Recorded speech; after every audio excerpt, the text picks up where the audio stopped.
When the right people come together at the right moment, when they care almost as much about winning as they do about each other, they can become the best of the best.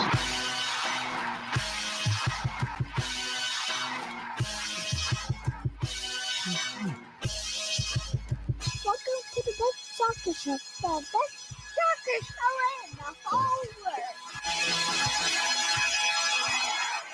Here we go. It's the best soccer show. Jason Davis, Jared Dubois. I'm nice and rested. See how good that sounded? I thought you were going to come back more tanned. I don't tan. I get red. I get pale. I get red. I get pale. I get a slightly tanner shade of red, and then I get pale. Oh, okay. That's how it works. Do you blame the Irish genes? So you don't burn first and then tan? I don't burn anymore because I'm not stupid about being in the sun, and I put on the sunscreen as much as possible. Cancer is not something I want to mess with. Oh, so, okay. Bless up Take and those all precautions. that. Welcome to the best soccer show. Besides talking about my incredible skin tone, which we will talk about why Jared's asking me about my tan. We are here to talk about soccer. It's been a minute. And part of that reason it's been a minute because I was away. Summer vacation. I went to Spain. I was in Puerto Rico for 2 months. I went to Spain from Puerto Rico, then went back to Puerto Rico, then came home. That happened today. I'm home today after leaving on June 20th. Why do you hate America? Yeah, clearly. Yeah, I didn't go to another part of America first, is what you're saying. You're saying Puerto Rico. Why do you hate mainland America?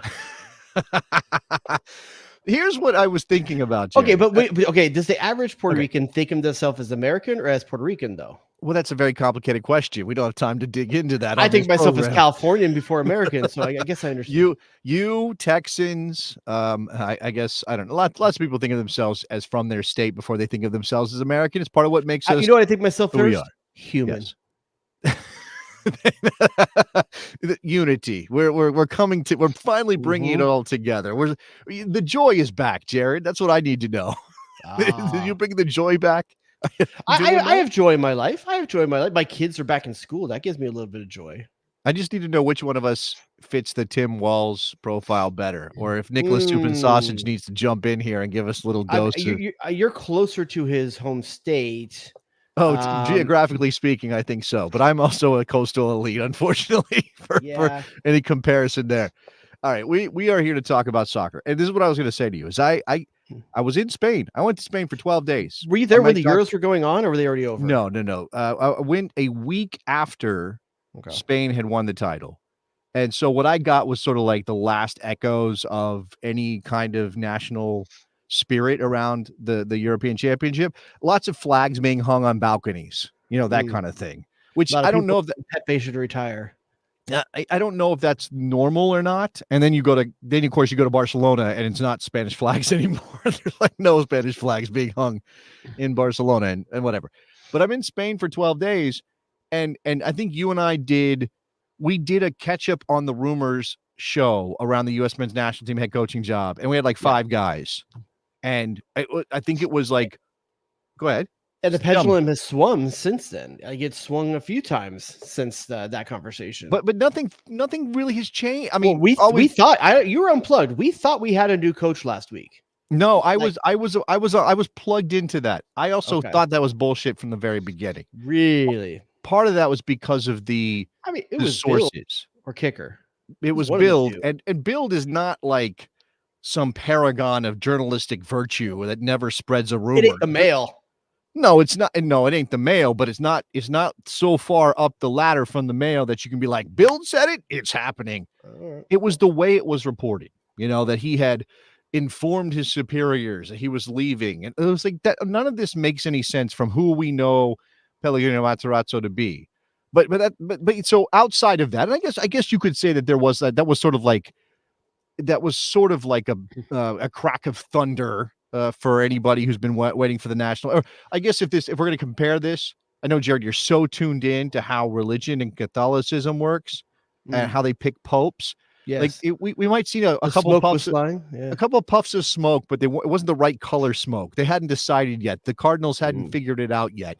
We're still waiting on the Well, smoke. two things. So two things were interesting about that. One, I put stock in it because it made sense because the Hoffenheim's GM had just recently left. You may feel like, okay, maybe he doesn't want to start over with a new manager, technical director, whatever they call it, that position at that club.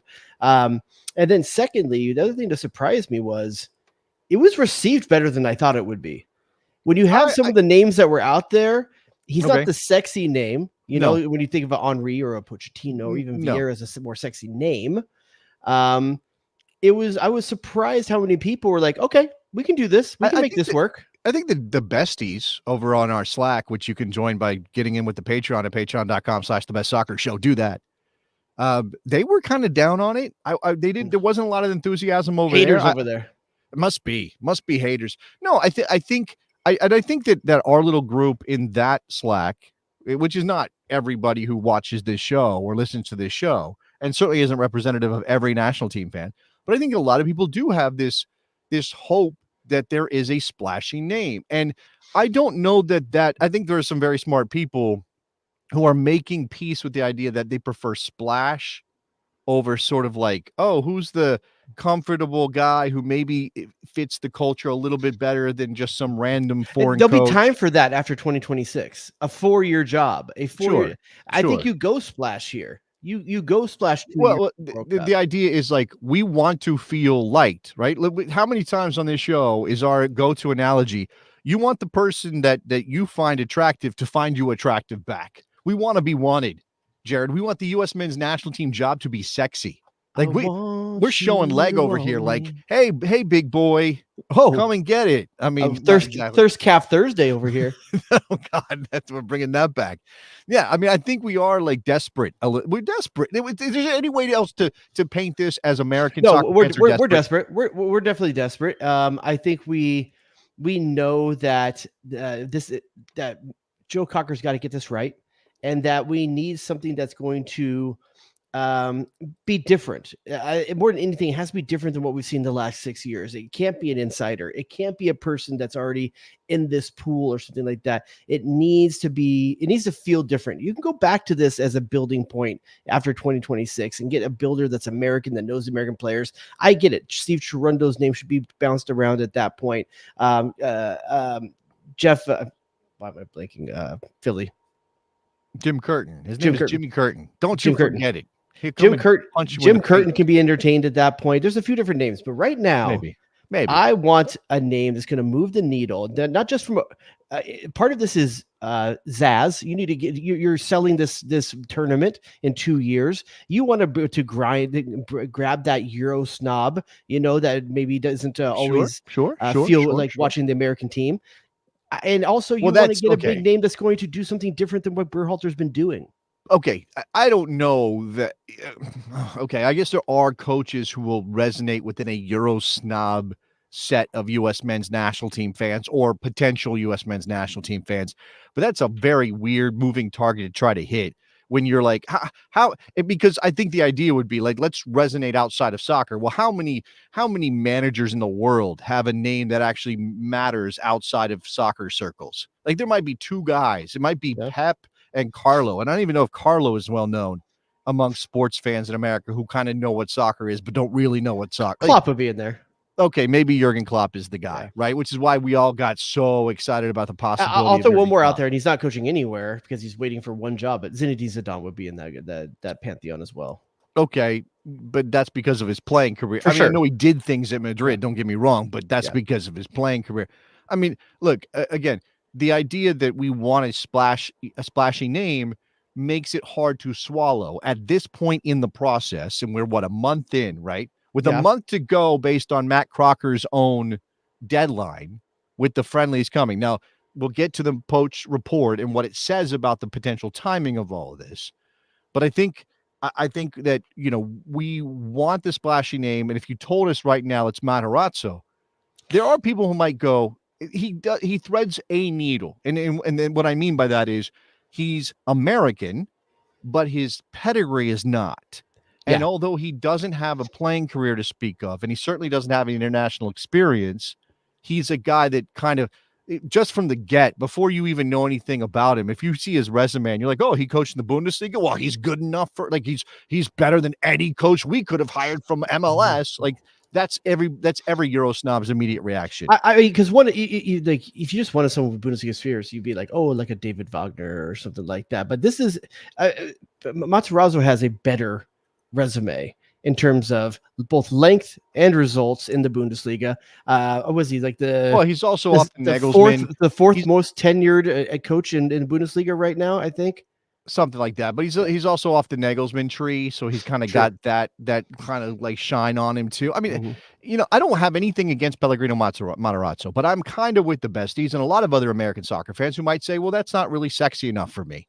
Like, yeah, he's a fine choice, but he doesn't feel transformative. And I think we're in this, again, desperate and needy and thirsty, and we want something transformative. I don't know if that's Pochettino, by the way. Like, I don't know. I'm okay with Matarazzo to come 2026 as well. I think that's a decent shot at that point too. Another, like I said, it's a building window. This is an execution window, and Pochettino there's no slam dunk here when it comes to him. The international experience is not there. But if there's anything that Pochettino is, he's an X's and O's guy. He's a strategy guy. He's a system guy. He's a guy that can really think about the way the team should be operating and executing. And I think that's what you want at this point, executor. Okay. I mean, okay, he is in terms of the way they approach how they set their teams up in the general sense. And then there are some similarities also in the way that they want their teams to play. He's just a much more accomplished Berhalter and accomplished on the club side. Now, that doesn't mean he's not a big step up from Greg Berhalter. Clearly he is, based on what Pochettino has accomplished. A more accomplished Berhalter, does that just mean his Jordans are more expensive? No, it means he's actually won some things and been some places. No, and that's fine, but don't get it twisted. If you hire Pochettino, you're not hiring the Emma Hayes of the men's game. Yeah, right? that's the Jurgen Klopp of the women's game. That's right. That's kind of what I'm saying. And there might you're hiring the best club coach there is out there and asking to coach the national team of the country. Like that, you're hiring a guy who, for me, last season at Chelsea had these wishy-washy moments. Now, I think he's a good coach, and I think he ended the season strong. He did, and he got his hands back on the wheel and he figured it out.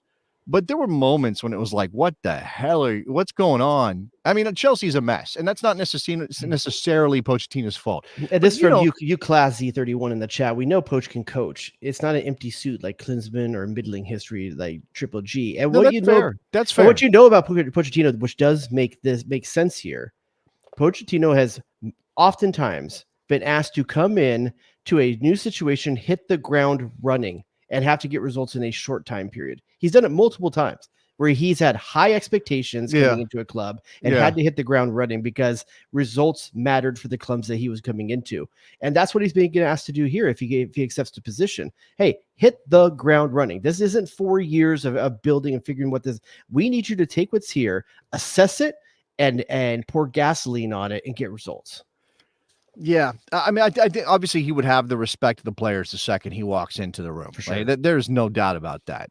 Just to kind of come back to the origins of this, Paul Tenorio at The Athletic saying that former Tottenham and Chelsea head coach Mauricio Pochettino is a top target for the U.S. men's national team opening, according to multiple sources briefed on the coaching search.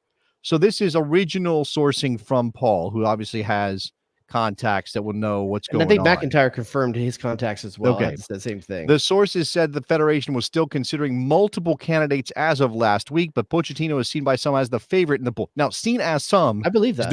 It's doing a lot of work there, right? Seen as some is not like we've got one guy. His name is Mauricio Pochettino. Target him. We've got a bunch of guys, and it's like, some people are leaning towards Poch. I fully believe that Thierry Henry is still in this conversation, and his team is in the finals of the Olympics right now, about to play a gold medal game. So I firmly believe that Thierry Henry is still being entertained in that regard. Okay. So my question for you is, Thierry Henry is in the gold medal game, potentially going to maybe win this thing.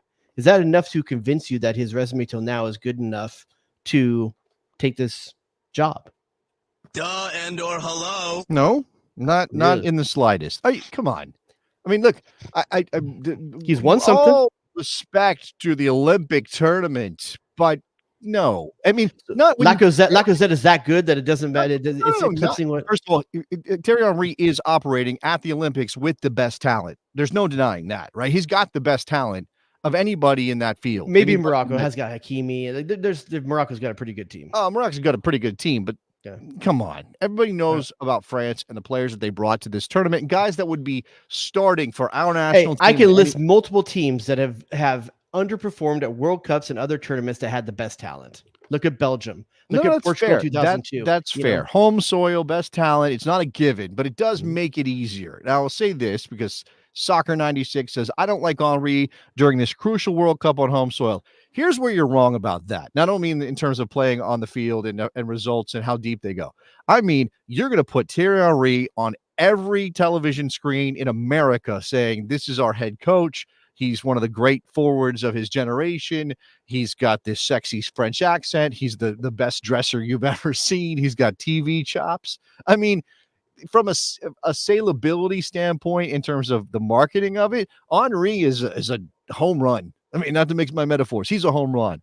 But that doesn't mean that he's the best option for coaching this team. Let me come back to Pochettino, right? So Tenorio says that U.S. Soccer declined comment. This would be obviously a huge splash. There is this element that Crocker and Pochettino overlapped during 1 year at Southampton when Pochettino was there and Crocker was leading the academy at Southampton. Now, in addition to Tenorio, in addition to Dougie Mack backing this up with Fox, Argentine outlet Olé reported that Pochettino was a candidate. Now, that could have been just wild speculation because he's a free agent and this is an open job that's getting a little bit of heat. And just like everybody else, Olé's like, let me get those American clicks. Let me get them U.S. men's national team clicks. Like, nobody's above this. Now, the other part of this, and this came up in the Bestie Slack, and I'm sure it came up in a number of places. I think I read it on Reddit. Sorry to do that. That's terrible. I read a thread on one of the Reddit subreddits for American soccer where it was like, this is a dog and pony show, right? Like, this is U.S. soccer putting out there through Tenorio, through Dougie McIntyre, not because those guys are mouthpieces and do the bidding of U.S. soccer, but because you can seed this stuff. You can throw out a grain, throw out a nugget here or there, and they'll go with it if they can confirm it with two sources. That this might just be hey, we're going after Poach, but we all know it's going to be Steve Cherundolo in the end, which could be two things. One, U.S. soccer really doesn't have the appetite to pay a coach like Mauricio Pochettino what he's going to demand on the free market. Or two, Pochettino doesn't really want the job because how sexy are we right now with this desperation? Let me ask you a question. First of all, am I coming across okay to you? Sound fine to me, buddy. Okay. Look great. You're very robotic. Hair's popping and everything. But nothing being said in the chat. So I think it's on my end. So at some point, just a heads up, if I disconnect, I may have to reconnect. So, but to answer your question, I feel, or to expand on your point, I agree. Thierry Henry takes a lot of boxes for every person that's running a social media account that's excited about pushing the World Cup in 2026. I would take Pochettino right now. To me, that's the leading candidate. I don't think there's a better choice. But if he doesn't come through, because he's not going to be cheap, let's do this. I would take a flyer on Henry just to see what happens. Let's do this. Let's do it American. Let's do it Best Soccer Show style because this is what we do. I mean, we have this right now. So you kind of threw it at me, but I'll do it with you. Mauricio Pochettino or Thierry Henry? Pochettino. Okay. You went the wrong order. What? Yeah, start from the worst candidates and move up. No, that's not how that works. You just give two options and you got to pick one. It's not. Okay. There's no order. All right, Pochettino or Henry Pochettino, however order you want to do it. Okay. All right. So I'm gonna play it one more time because I like it that much. I like it that much. Belvin DeVoe in the building. Pellegrino Matarazzo or Mauricio Pochettino? Pochettino. You're not going to say a name that I don't think you can say a name right. I don't think. Okay, go ahead. Pellegrino Matarazzo or Thierry Henry? Okay, that's where it gets interesting. Man, I got to ask myself what I want to answer that question because Matarazzo seems like they have quizzes in magazines to help you figure out what you want. By the way, I think you like. Yeah, I mean, this is like Pacey or Dawson. I'm gonna go Pacey was- Pacey. I'm gonna say Okay. Henri. You want the bad boy? You want the I'm bad going with boy the bad over boy. the safer choice? The bad boy that feels good. the feels Jersey naughty. kid? You want the sexy French guy over the Jersey kid? Is that what you're I'm telling not me? alone. Clayton says the same thing. I I take see that. Henri over I see that. Matarazzo. By the way, that is actually a knock against Matarazzo. It's like enough with Jersey already. Can we get away from Jersey? There's been a lot of Jersey Or, in U.S. I mean, I know Bruce was born in Brooklyn and he's a New York guy, not a Jersey guy. But what See, for a and lot that's of us- why I'm a fan of Cherundolo in 2026. We need to get some SoCal up in there. Well, okay, so this is where it gets a little bit even more interesting, right? Pellegrino Matarazzo or Steve Cherundolo? Now. Right now, Matarazzo. Matarazzo now, based on Matarazzo. his Bundesliga resume. Yes. Where I he think hasn't so. won anything. He hasn't won a trophy. He doesn't have a case. Got no room, no need for a case at Matarazzo. Done a good job.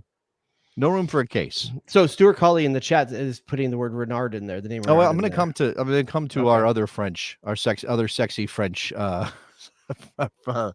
possibility. But you tell me. I mean, how much does that matter? That's what I'm getting at. How much does it matter? Because one of the knocks against Greg, right? And it doesn't matter now. It's done and dusted. And you could argue you want to go back and relitigate. If you got a time machine and you can get in it and you can go back before they hire him and tell them, hey, don't do this. It's going to be terrible. Do it. Please go ahead and do it. Save us all. I mean, I wouldn't know. I'm on this timeline. I don't think I can switch timelines. Anyway, one of the knocks against Greg was he didn't win anything. He got fired at Hammarby and he didn't win anything. He got to a final in MLS and didn't win it. No trophies. How can you make an argument that he's the right coach for an aspiring national team like the USMNT? Steve Cherundolo's got trophies. Man's got trophies. Yeah, he's got trophies. That's fair, but it's for me. I just feel like he is so early in his tenure still. It's early, man, and I don't want to put him in a position either. Like I want to see what Steve Cherundolo can do building a U.S. national team. I don't want to see what Steve Cherundolo can do putting in a high stakes scenario where he has to get results right away. I don't know that I want to set. I guess I care too much. Like I'm too emotionally attached to Steve Cherundolo, the right winger of 2 World Cups. Stop Hanover '96. Mayor Stop Hanover. thinking with your fan dick. No, and think with your- I can't. I can't. Okay. I can't do it in this regard. Like I care too much about that player and that guy. You have to And look, I want to see him perform at the best in the best opportunity, and this isn't the best opportunity. You have to separate Dolo, the player, from Steve Cherundolo, the head coach / manager. You have to separate. I don't those have two. to. You don't tell me what to do. You can't tell me what to do. No, I take Who? your point. I got to pick your poison for you then. All right, let me make sure I have Bell, Biv, and DeVoe ready to go. All right. 2026. Are you Okay. hiring Jim Curtin or Steve Cherundolo? Based on what they've accomplished to this point, Not knowing what's going to happen over the next year and a half. I think this is a coin flip at best. But I think it's, Freaking for perennial me- fence sitter, Jason. for Davis. me, it's Jimmy Curtin. I'm an East Coast guy. I got a rep. He's a Philly dude. I think Jimmy Curtin's got an edge that I don't see in Dolo, and I want that in this for this team. he has It's an edge. To define his edge. I think he is a much more. I think he's very direct. I think he can be Jurgen Klopp light if needed. I'm not saying he's anywhere near Jurgen Klopp in terms of like the angry meter, but I think Jimmy Curtin's got a I don't know. He's got a punchiness about his coaching style that I don't see in Dolo, and that doesn't mean Dolo couldn't be effective. He could be effective. Maybe by that point the team doesn't need that anymore. But I'm still thinking about this Dolo's team. And I got come back. hardware. What did you say? Dolo's got hardware. That's true. No, you're right. Dolo's got hardware, and he's beaten Jimmy Curtin when it counted. So I guess But and I've said this before, and Gareth I still believe this to an extent. I'm not down on Jim Curtin in any way. I think it would be a decent hire. I do think that though, and I've said this before, for Cherundolo, you still have to wonder how much of it is him versus the resources that John Thornton has been giving him to no, operate sure. with it. Look, those Jim questions Curtin are is out. not being given any of those opportunities That's from fair. a That's one of management the or executive reasons level. that I like Jimmy Curtin is because I think Agreed. he has done more with less. By the But way, it makes the comparison hard because of that. no, sure. That's also a credit to Matarazzo, by the way. That Matarazzo has managed to be reasonably successful in clubs where the talent levels weren't high enough that you could say, well, he's And just the guy got sacked at Stuttgart and they still love him. it does say something. about this. All right, so let's get to Renard. Hervé Renard. Now, I have not seen anything concrete. There's been no smoke coming out of that chimney. For the record, as of yesterday, available. College of Cardinals. But this is the only reason his name comes up, because he is available because the French women crashed out of the Olympic tournament. And that was the job that he had, right? So to Brazil, I believe. Yeah, and we're going to see the U.S. against Brazil in the gold medal match. Is that good enough? The French women's team is a quarterfinal push good enough for Hervé Renard? That basically is his stock or up or down coming out of the Olympics? Look, it just shows you again, and this comes back to something you said earlier, which I think is a factor here, and something that I wondered about, because I'm watching the besties talk about the idea of Pochettino, and 2-year contract. Please let it be a 2-year contract. Don't sign up a guy for multiple cycles. Well, 2 years with this team already qualified for a world. That's not really a cycle. Like, I don't know that you could call that a cycle. Do you think Pochettino would be happy with a 2-year contract? I think Renard would, because that's his mojo. That's the thing he does. I think so. I don't think Pochettino by any stretch is that his European exploits are done. I don't think his European career is done here. But when he's looking at the big jobs, he's had Chelsea, he's had Tottenham. I mean, you just saw Ten Hag re-signed. Pep doesn't look like he's going anywhere anytime soon. The big jobs aren't going to be there in the next 2 years. Maybe after 2026, some of those jobs open back up. But if you're him, he's not going back to Chelsea. He's not going back to Tottenham. Well, okay. Like, what are the jobs? I mean, Arsenal's not getting rid of. Okay, well, let me say this. There's a chance that Vincent Kompany could be gone at Bayern Munich and that job would be open. Although, why would you want to go and manage Bayern Munich? That's a thing they get. But there's no job available for him right now. There's no job available for him right now. Not at his level. No, and the only job that I can really see him sort of like holding out for, and it wouldn't really. Doesn't make a lot of sense because of how young he is. But if for some reason Scaloni leaves, maybe Scaloni jumps off of the Argentina success to go get a club job somewhere in Europe, because I don't know that he would leave it for Boca or something. And then Pochettino comes in and coaches the Argentine national. It'd be nice for him to have some international experience on his belt. Then it's a no lose proposition for Pochettino. It really is. Well, this is what I was trying to say with a lot more words. Big jobs do turn over. They do. You're like, oh, this one and that one and the other thing. Pep could leave after next year. He could. He very easily could leave after next year. Might have a couple car notes he has to pay for. He can't just be hanging around waiting for jobs. But here's the thing, for Pochettino, it's no downside. Ancelotti could leave. If Ancelotti leaves, that's the plum job. Go ahead. Could.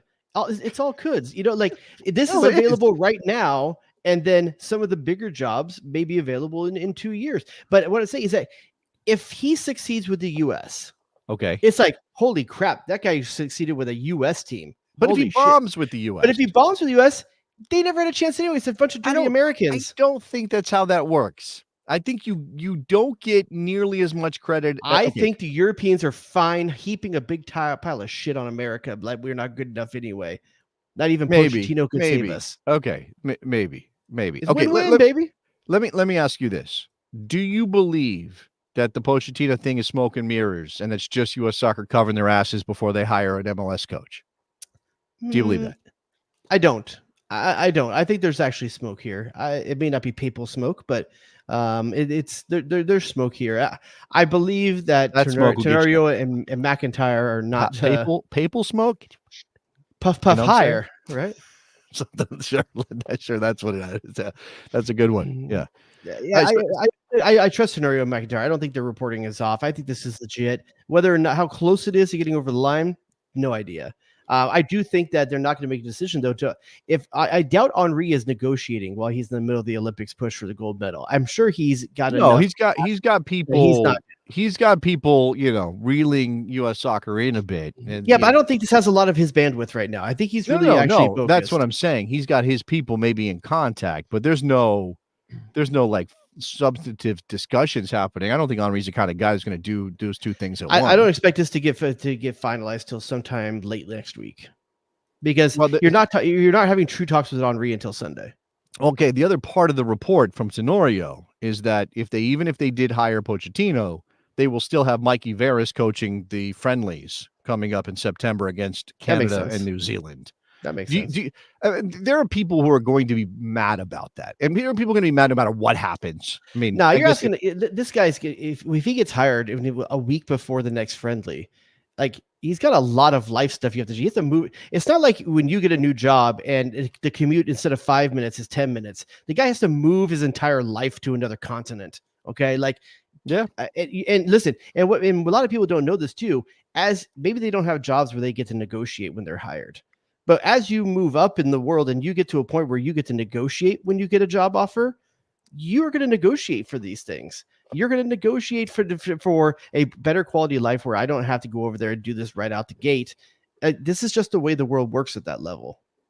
Okay, that's reasonable to consider. How do any of these candidates, and obviously Pochettino being the target now, the guy that these reports say U.S. Soccer is most interested in, how does he line up with what Tyler Adams said, the captain of the U.S. men's national team, provided the man can play, and right now he can't play. So which sucks. Again, I mean, I don't even know what to say anymore about Tyler Adams in the injury situation and whether he's just gonna constantly find when you look at Pochettino, do you think the word ruthless? Well, that's what I'm going to get to. Right. This is what Tyler Adams has said, that the U.S. men's national team needs somebody a little bit ruthless coming in and putting everyone in their place and understanding that, listen, this is what needs to be done. This is the way we're going to do it, which, by the way, is fascinating in light of all of the reports that said a bunch of guys were backing Greg, before bunch of guys were backing a horse that would keep them playing. I don't think it's about keeping them playing. I think it is about comfort. But I think Tyler Adams has had an epiphany? No, I think Tyler Adams is blowing with the winds as they. I'll say this about Tyler Adams. I think Tyler Adams is a guy who has always been okay with being ruthless on the field, being coached that way. He has that fight in that dog, like that's who he is. And I think when you're the captain of a team, maybe not now, but has been, but acts like a captain no matter when he's on the field, do you think he's in any way scared of accountability? And as a guy who is not in any way scared of accountability, how do you think he feels with other players when he doesn't feel they potentially had accountability? I think he's down for whatever because he's not worried about him. Look, I'm not here to lionize or tear down Tyler Adams. He is what he is. And right now he's not a player I have a lot of time for in my brain because he's not going to be on the field for a while again. And until he can prove that he's 100% healthy and we can rely on him, Tyler, I like you. You're a good dude. Congratulations on the fam and whatever. And when you play, I like watching you play. But man, I can't put a lot of stock in what Tyler Adams says. I mean, I know he's like sort of the emotional center of this team, even when he's not playing. But give me a guy who's going to play. It's easy for him to say these things. I'm not saying he doesn't mean them. I think he does mean them. I think he's intellectualized this idea that the team needs to be shaken up. And that's fine. That's great. That's where they need to be. And I hope it's not just Tyler, because I know they communicate, right? I hope it's also Weston and also Christian and also Tim and also all the guys. Like, I hope everybody is got to this some accountability of like, hey, we need to be kicked in the ass. Like, so like I said, though, is Pochettino ruthless to you? That's what I think of him. I don't think of Pochettino as ruthless. When I think of ruthless, I think of Jose Mourinho. No, that doesn't see. This is the thing.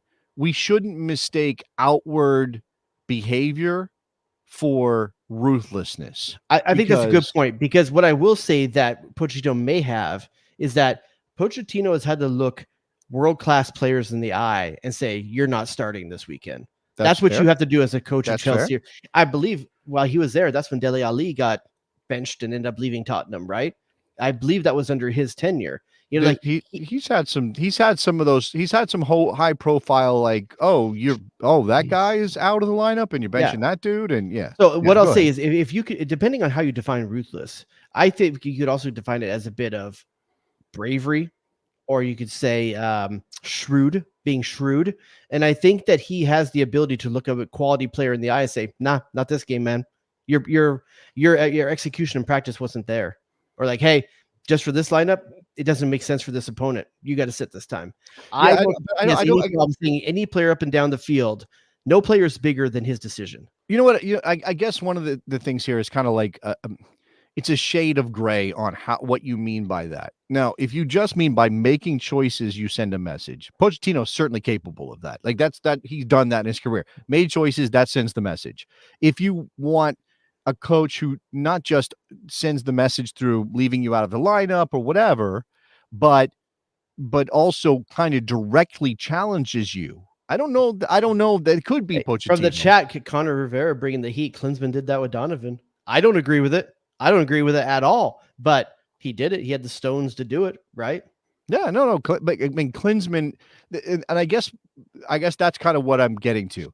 Does Klinsmann always gave off this energy of completely oblivious? Like it felt like Jurgen Klinsmann was oblivious all the time. Like he just wasn't.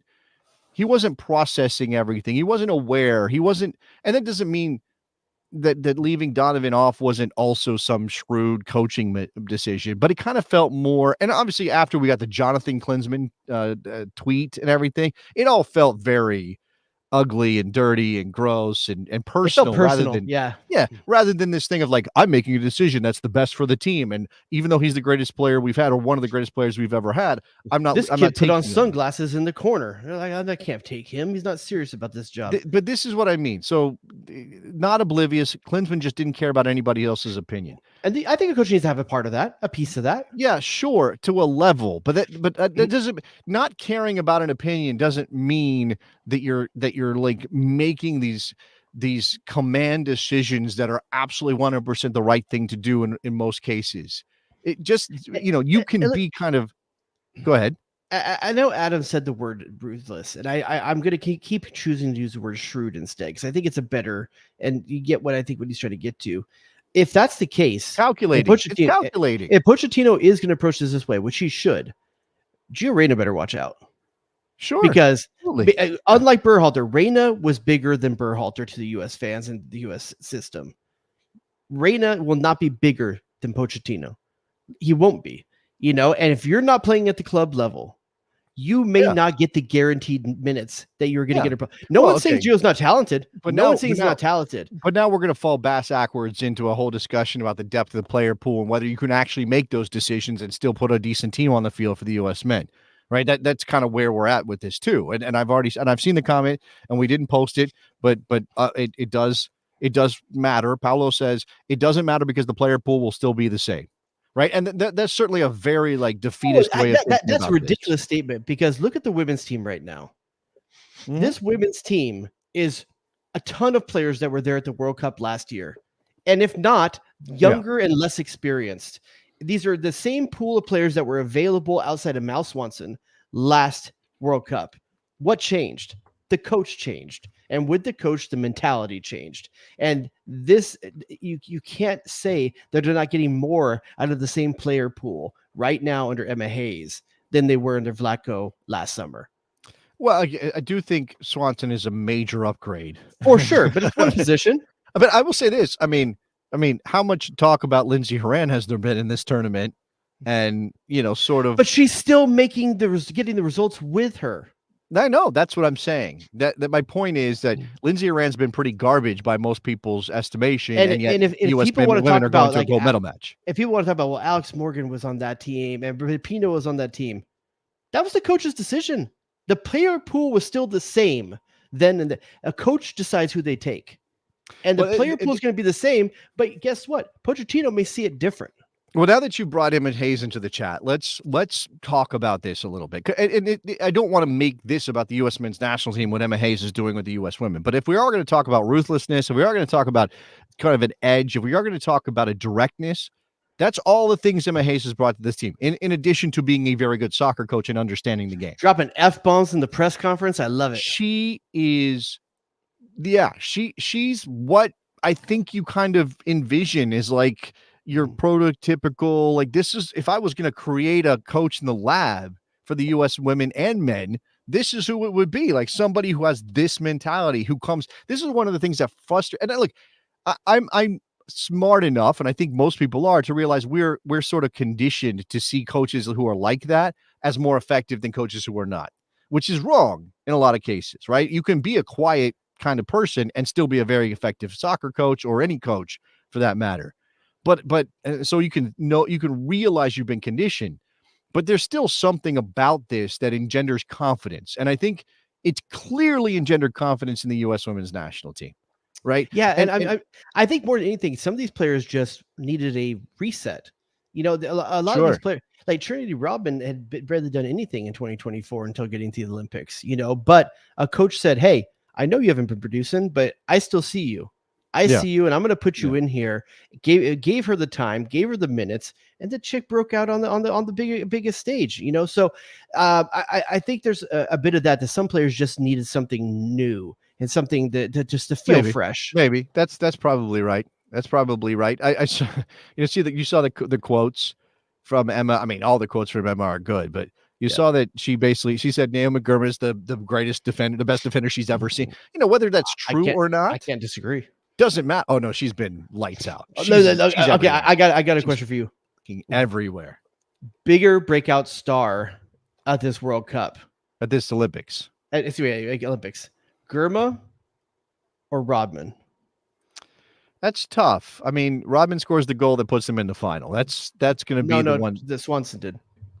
Swanson. No, sorry. Not Swanson. Smith did. Smith. I'm thinking about an earlier goal. Yes, Smith scored that goal. My mistake.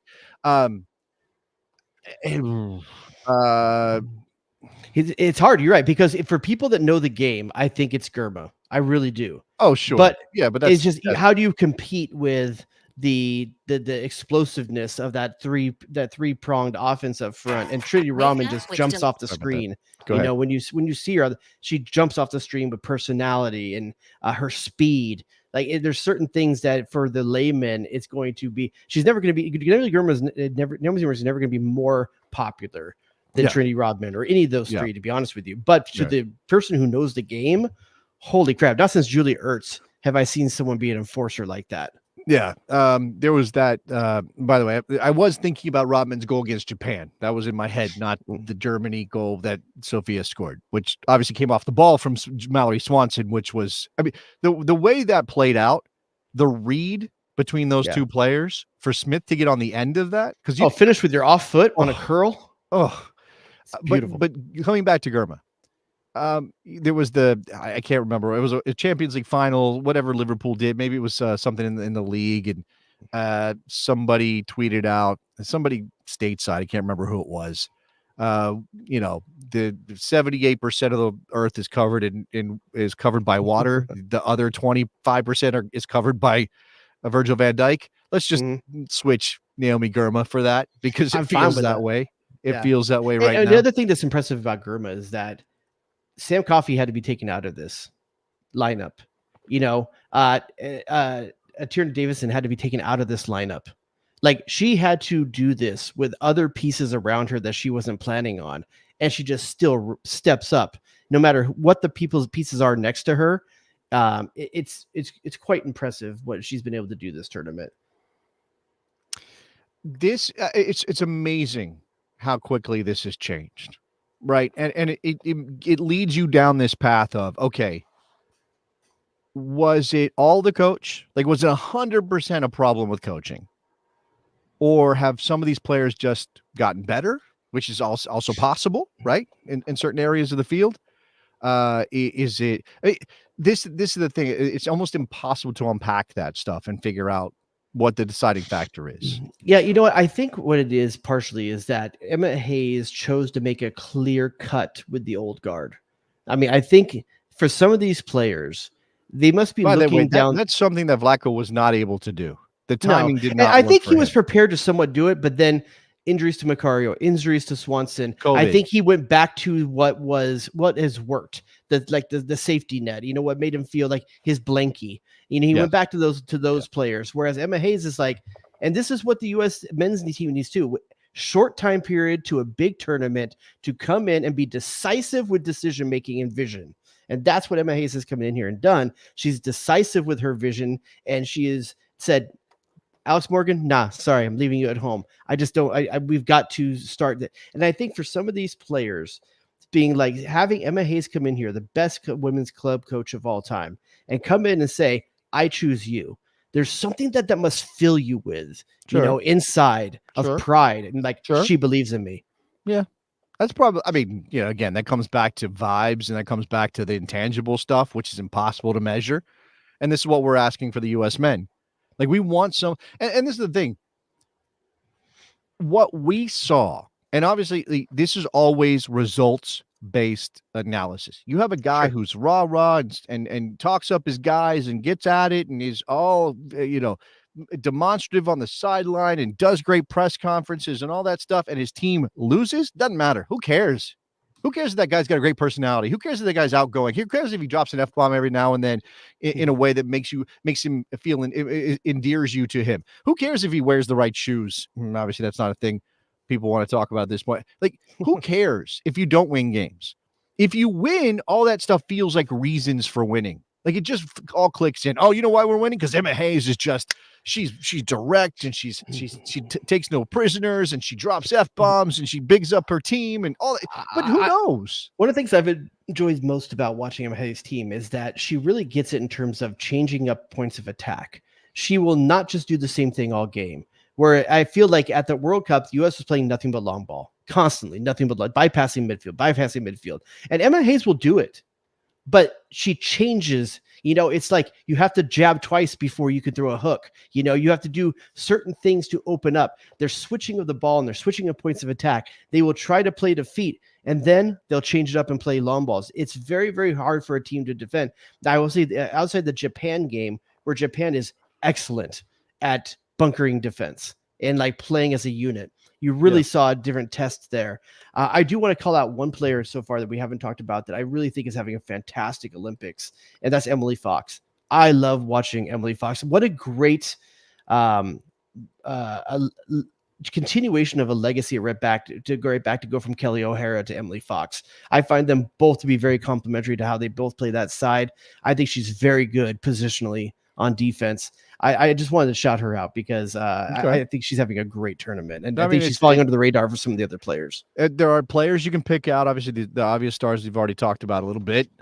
Look, when you go back to the World Cup and you talk about Sophia Smith, who was being asked to carry the load because Mallory Swanson wasn't there. There was a little bit of a gap in generations. Alex Morgan had clearly dropped off as a goal scorer. As much work as she did off the ball, she just wasn't. Now Swanson's just so much more dynamic than Alex Morgan. To drop off the line, much better as a player. Yeah, she drops 100%. Off the line. She makes penetrating runs between center backs. Like, she's constantly moving and keeping center backs occupied, which makes the job of Rodman and Smith so much easier. And it also means she's a better target in the box as a result of it. Yeah, absolutely. I mean, I think again, things are working, and then we're seeing a coach who's managed to get the best out of some players, has also benefited from the maturation of some players, the aging out of some other players where she didn't have to make those difficult choices, all those things. I mean, I think. So what do you think when you think about the gold medal game on a Saturday? Brazil has the veteran experience to draw on in this. They know what big games are. They have a huge amount of experience on their team. Do you go with the Brazilian experience, or are you going to go with the U.S., maybe too dumb to know any different? I mean, I don't know. That Brazil beat not the exact same team, I don't think, but the world champions. I mean, Brazil beat the world champions. That means, I mean, Spain is a mess. They're like and there was a whole discussion in the Bestie Slack about young adult dramas because somebody brought up the OC was 20 years old. I never watched the OC. It wasn't my thing, but you were right in the backyard. You didn't watch the OC? You're like, I lived it, baby. My ass, you lived the OC. But that's what Spain is as a federation, as a country, as national teams. They're just messy and dramatic, and things are always happening that are like, what? From Aaron in the chat, it'll be Marta's swan song. That'll be a big moment. Sure, that'll be a big moment.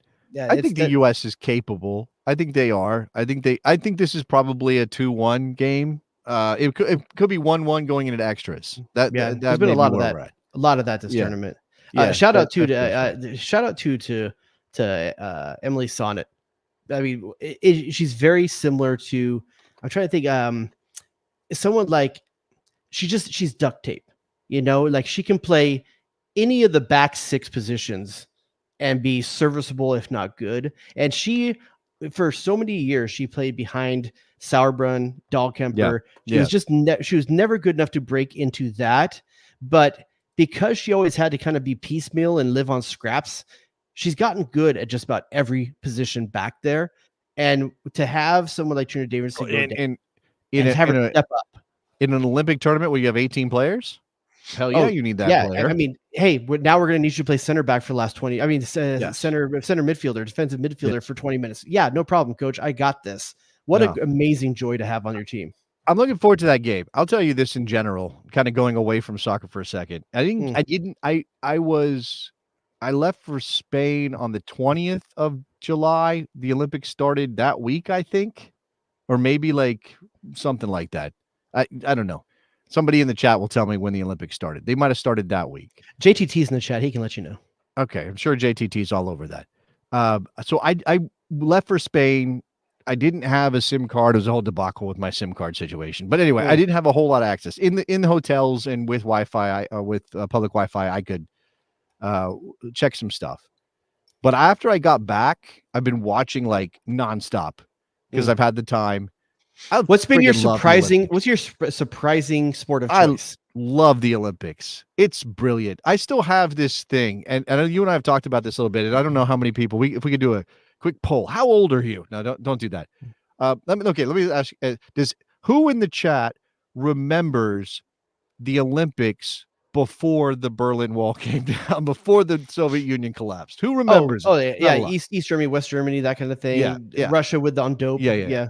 We were, and this is absolutely 100% like if you went into a poli-sci class, you talked psychology. It was the Cold War through we sports. Were indoctrinated. We were indoctrinated. It was us versus the commies, right? Everything was a battle between us and the commies. They boycotted 84, we boycotted 80, whatever it was, right? Yeah. This whole thing, Seoul 88, remember that one being a big one, like a massive Summer Olympics because of we were all there together. 92 in Barcelona. No, it's been a fantastic Olympics, and I think the NBC's to their credit, doing a good job of coverage as well. The Paris event, I mean, the places that the scenes and the settings that they've chosen to do some of these plays, it's amazing. But the question I was asking you, what's been the surprise sport that you've been watching that you like? Wow, I've really gotten kind of into that. I don't know. Like I've watched a little bit. Like I watched the archery. I'm not super into that. It was okay. The Americans didn't win, so that's maybe part of it. I'm biased against that one. I'm trying to think. What else have I? I didn't watch I know Americans won a rowing event, which we don't usually do, and I didn't get a chance to watch that. I do like watching rowing. Table tennis is okay. Not I've enjoyed handball. I can't figure it out because me it's like, trust me, part of my enjoyment is trying to figure it out. Like how many times can they step before they have to bounce? Wait, where can they jump from? I'm trying to figure it all out, dude. A little bit of water polo is always good. That's like a sprinkling of flavor on top. But man, and this is what happens. Like the Olympics starts with some. I mean, obviously you get some of the team sports that have to start early because of how long it takes, like soccer. But you get the track and field on the back half, and man, I've been watching every track and field event I can possibly watch. I watched the 1500 discus. You've been watching that? Is that an Olympic? That's not an Olympic event. They're not putting that in the freaking Olympic. The only reason it's not big enough globally. Like there's not enough countries doing it. Breakdancing beats out frisbee golf for an Olympic sport. That's good. I mean, baseball's not an Olympic sport right now. So there it is. No, the track and field events. And again, partly because the Americans have been dominating, has been really fun to watch. And I really like the Olympics. The energy. What I like about Olympics is they get it too. Like they start like with swimming, gymnastics are early, because those are one, and then they bring the track and field in just when you're about to hit that lull. Like, maybe I'm doing track and field comes in. That's right. Part, I do like swimming. I didn't get to watch a ton of that. I know the French guy was really good in this Olympics in Paris. Trying to think of what else. I mean, look, there are a lot of events. Summer Olympics is way more events than the Winter Olympics. So and by the way, whoever chose or thought to get Flavor Flav involved in the Olympics, chef's kiss. Flavor Flav. Wait, are you in Europe so you don't know about how involved Flavor Flav's been? I know Snoop's involved. I don't know about Flavor Flav is like the hype man of the women's water polo, and okay. I know sponsoring him with his own money and stuff. I know, dude, he's rocking clocks. That like US like clocks that they made. He's got a freaking water polo cap that's all like it's like pimp cupped out. I figured out the sport. Oh, what's that? The horse jumping events. Dressage? Oh no, I'm kind of. that's It's not dressage. That's like the just dancing, the dancing one. This is show jumping. The show jump. Yeah. The where they just like go around the ring and jump and do all the jumps. And if they clip the thing, it's a fault, and you got to do it in the right time. That actually has been kind of interesting. I think those people are way overdressed and they don't have to wear suits, five-piece suits. You need to just after this get caught up on Flavor Flav Olympics. Okay. All right. Sure. That's what I'm going to go for. I'll be honest with you. Flavor Flav will make you cry. Okay. All right. That's great. That's good to know. One thing that happens every Olympics, because we're Americans and we're both incredibly proud of our cultural reach and our the superpower nature of our country, but we're also sort of like ashamed of it. Yes. Have you seen this? Like, why do they only talk about Americans on Olympic coverage? And I want to learn about the other athletes. Why are we only focused on Americans? I went to Spain.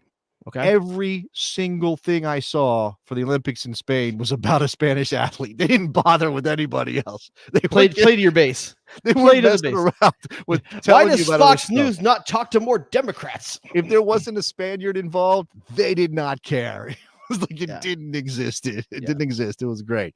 It was fun. Well, I'm glad you got to have that cultural experience. Did you get yourself some Iberico ham? I ate a ton of jamon in various forms. Just like, shaved right off the hock, dude? Not like that, but it's in like every meal. It's there. Man, I ate well. I should talk about this. Did you do the Spain thing and eat really late? Oh, I want to talk about that. Can we? I don't know if you've got time for a bonus tonight. Do you have time for a bonus tonight? I have about my Galaxy plays at 7:30, so we got a little bit of time. We can squeeze it in. I think the we're probably can tie this up and just to tease that for the yeah. I'm gonna wrap this up. We're gonna hit 60 minutes and get done with this. I want to save a lot of this. Hey, Jason, how can someone get that bonus show if they want? Oh, I'm glad you asked, Jared. You can go to patreon.com/thebestsoccershow and sign up for just a couple bucks a month and get the best bonus show, the entire archive, which is timeless. Like you're like, oh man, I don't want the new one. Salad than any woman wants. Man, there's some incredible stuff in there, and maybe I need to go back and like republish things so people can listen back to old episodes of the Best Bonus Show. This Bestie Slack is awesome. You get to access that if you join the Patreon.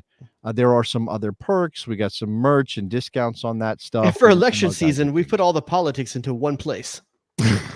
Yeah, well, there is a politics channel, and we do not leak over anymore. There was some leakage. There was some leakage, and we're not talking about Trump's diaper. No, there was some leakage happening, and now there's no more leakage. We keep it contained. Or Biden's diaper, to be fair. Yeah. What'd you say? Or Biden's diaper, to be fair. Okay. I thought you said sniper for a second. I thought we were really getting into it. Jeez, wow. Okay. Well, no, you said it, not me. I said diaper, but I didn't hear diaper. Okay, you can understand why I might be tuned in. Okay, never mind. All right, anything else? Lag. Give us a rating and a review wherever you can, like literally wherever you can. If you're watching live and you're not subscribed to the YouTube channel, that doesn't make any sense. Go do that right now. Yeah, hit the button. And comment for us with your favorite sport from the Olympics that you discovered this time around. Tell us what you've most enjoyed from the Olympics. I'm curious, like how much Olympics are people able to watch? I know I'm spoiled because of my I have Peacock, and also I was on vacation. I got Peacock, so I think for a lot of U.S. soccer, you buy access on certain channels that when the Olympics comes around, it's like, oh, I kind of have that already. You know, there's a little bit of that crossover. I actually did not have Peacock. I had canceled it after the Premier League season because I had it for the Premier League, and then I'd come back from Spain, and there was like a family weekend at a resort. Don't ask me, it's crazy. And they wanted to watch the Puerto Ricans in the Olympics. There were a couple, right? And we couldn't figure out how to get the TV to work. I couldn't get the channel. And I was like, I'm just going to buy Peacock and I'm going to put it on. I'm going to stream it. And we missed the race by like 30 seconds. Didn't matter. Ended up mattering. By the way, the ghost of Vlade Divac almost got the U.S. basketball today, man. I saw that there was a scare. I haven't been watching a lot of that. They've been blowing people out, so I didn't have any reason to really pay attention. Oh, the Serbia game was good, dude. You go back and watch that one. They were down by 17. I heard that. The U.S. women are blowing people out. Sorry, spoiler alert. Yeah. I feel like we need to up our beach volleyball game. Do you know what's going on with that? You're a California I've been watching. guy. Yeah, my kid plays volleyball, so it's been something that we've been watching quite a bit. in our Indoor house. or outdoor? Your preference. Both. Well, wait, no. wait. No, hold on. I got to do this right. Indoor volleyball, beach volleyball. I thought you were calling my kid Wonder Boy for a second. No. In terms of both watching. Okay, watching. What do you prefer? I prefer to watch beach. Sorry, I prefer to watch indoor and play outdoor. I prefer playing beach volleyball. Yeah. I can dive. That makes sense. As a 47-year-old man, I still want to dive like I'm 16 to 18 years old. Yeah. The beach, I don't get hurt. I don't think I watched my kid dive on the hard court, dude, and it is gnarly. I don't think watching beach is nearly as fun as watching indoor. I have respect for. I still remember Karch Karai and all those guys. Like I still remember those guys. Oh, the dudes from the NBA that's playing for the Americans right now. Like he's a blocking machine. Oh, that guy. Yeah. Just with a D. I can't think of his name. Can't remember. Somebody's gonna tell us. The guy who switched from NBA to volleyball. No, what I was gonna say is this is a very best soccer show thing. We've talked about this movie before, but Side Out was like a major influence on my liking of volleyball, beach volleyball as a kid. Chase Budinger. And I think it's crossover to soccer. Scott Riddell, right? The Scotty 3 times on Twitter. He's always worked in the television, the soccer, I know that guy. Like that media. Yes. He's an avid volleyball player, beach volleyball player, dude. The dude's out there playing all the time. Okay. Like that's a good follow on Twitter if you want soccer and volleyball. But the intricacies of the indoor game, where the moving and the sets and the dummies, I don't know what they call them. What do they call them when they go up, but they go up like they're gonna hit feint. Feint. Something like that. Okay, that's enough volleyball talk from us. I think that's good. You said a hard hour. We're a minute and a half over. I know. Well, I got excited about volleyball. All right, about Karch Karai. If you can get Karch Karai into your show, you have to mention Karch Karai. If the Top Gun scene wasn't enough for you, watch the Olympic volleyball. There you go. All right, with that, we are out. Please sign up for the Patreon. Give us a rating review. We'll talk to you guys next week. Bye.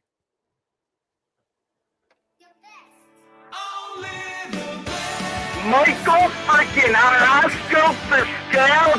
It was there. Oh, here we go. Saucing them up. Hit him. Wet. You, Kendall, don't talk to Tom like that. It's okay. Get to the chopper! WNBC. Oh, it's incredible! Damn, dog, that's in a approach. Go to DEFCON 2. Who asked those questions? So feel respect for the Gegner.